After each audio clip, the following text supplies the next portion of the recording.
আসসালামু আলাইকুম প্রিয় দর্শক, চলে আসলাম আজকে আরেকটি খুবই গুরুত্বপূর্ণ আবহাওয়ার খবর নিয়ে। তো এখন বর্তমানে বাংলাদেশের ময়মনসিংহ, সরিষাবাড়ি, সিরাজগঞ্জ, বগুড়া, গুয়াহাটি এর দিকে, মহাদেবপুর এর দিকে, সিংড়া, এগুলোতে বৃষ্টিপাত হচ্ছে, বজ্র বৃষ্টি সহ। সেই সাথে বাংলাদেশের মেহেরপুর, রাজশাহীর দিকে আংশিক মেঘলা আকাশ সহ আবহাওয়া মেঘলা রয়েছে। সেই সাথে আবার বাংলাদেশে ঢাকা, কুমিল্লা, বরিশাল, কলাপাড়া, চট্টগ্রাম এর দিকে আংশিক মেঘলা আকাশ রয়েছে এবং তাছাড়া সারা দেশের আবহাওয়া আংশিক মেঘলা নিয়ে শুষ্ক রয়েছে। সেই সাথে আগামীকাল কিন্তু ঢাকা সহ দেশের বিভিন্ন জায়গায় আমাদের আপডেট অনুযায়ী ভালো বৃষ্টিপাত হয়েছে এবং কোথাও কোথাও শিলাবৃষ্টি হয়েছে, কালবৈশাখী ঝড় সহ এবং তীব্র বজ্রপাত সহ। আমরা যদি এখন বৃষ্টিবাহী মোডে যাই, তো বৃষ্টিবাহী মোড অনুযায়ী দেখা যাচ্ছে বাংলাদেশের বাইরে আলিপুরদুয়ার, শিলিগুড়ি, সেই সাথে বাংলাদেশের রংপুর, দিনাজপুর সহ গুয়াহাটি সহ বাংলাদেশের বগুড়া দিকে, সিংড়া, এগুলোতে ভারী এবং এগুলোতে মাঝারি ধরনের বৃষ্টিপাত রয়েছে। সেই সাথে আমরা নিচের দিকে শিকারীপুরের দিকে, যশোর, সাতক্ষীরা, চন্দননগর, কলকাতা, আমবাসা দিকে বৃষ্টিপাত রয়েছে মাঝারি। তাছাড়া সারা দেশের কোথাও অতটা বৃষ্টিপাতের সম্ভাবনা দেখাচ্ছে না এই বৃষ্টিবাহী মোড অনুযায়ী।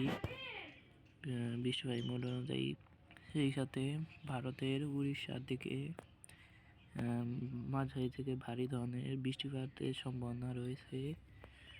সেই সাথে ভারতের হলদিবাড়ির দিকে কিছুটা হালকা পাতলা বৃষ্টিপাতের সম্ভাবনা রয়েছে। আমরা দুইটিকে প্লে করি, দেখা যাচ্ছে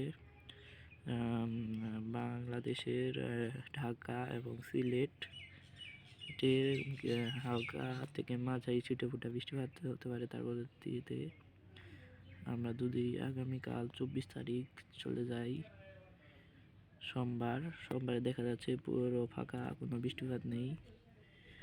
আমরা যদি 25 তারিখ চলে যাই, 25 তারিখে কিছু আছে কিনা দেখা যাচ্ছে 25 তারিখে কোনো বৃষ্টিপাত নেই। 26 তারিখও ফাঁকা, 27 তারিখ ফাঁকা, 28 তারিখেও কোনো বৃষ্টিপাত নেই, 1 তারিখে নেই, 2 তারিখে নেই, 3 তারিখও ফাঁকা, 4 তারিখ, 5 তারিখ। আমরা 9 তারিখে চলে যাই, দেখা যাচ্ছে একটি পশ্চিমা ঝঞ্ঝা আছে যা বাংলাদেশের রাজশাহী বিভাগ হয়ে প্রবেশ করতে পারে।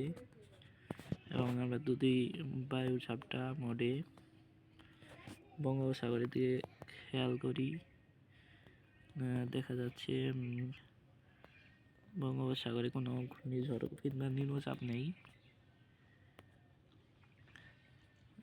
কিন্তু একটি কালবৈশাখী ঝড় বৃষ্টি আসতে পারে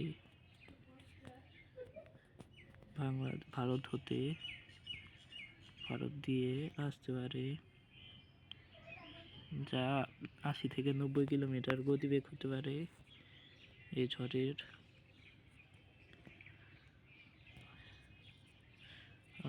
রেইন অ্যান্ড থান্ডারে দেখি, ঝড়ে দেখুন অতটা বৃষ্টিপাত না হলেও বাতাস ববে প্রচণ্ড পরিমাণে। তো আমরা যদি এখন জিএফএস মডেলে যাই, জিএফএস মডেল কি বলছে আমাদের বায়ুর ঝাপটায় বঙ্গোপসাগরে কিছু আছে কিনা। তো দেখুন, জিএফএস মডেল বলছে আমাদের যে বঙ্গোপসাগরে একটি ঘূর্ণাবর্ত সৃষ্টি হতে পারে এবং সেটি পরবর্তীতে বাংলাদেশ এবং পশ্চিমবঙ্গের উপকূল দিয়ে অতিক্রম করতে পারে, যার প্রভাবে বৃষ্টিপাত হতে পারে হালকা মাঝারি। তো এই আপডেটের হবে প্রতিদিন নিয়মিত সঠিক আবহাওয়ার খবর পেতে আমাদের চ্যানেলটি সাবস্ক্রাইব করে অবশ্যই পাশে থাকবেন। তো এই ছিল আমাদের আজকের আবহাওয়ার খবর।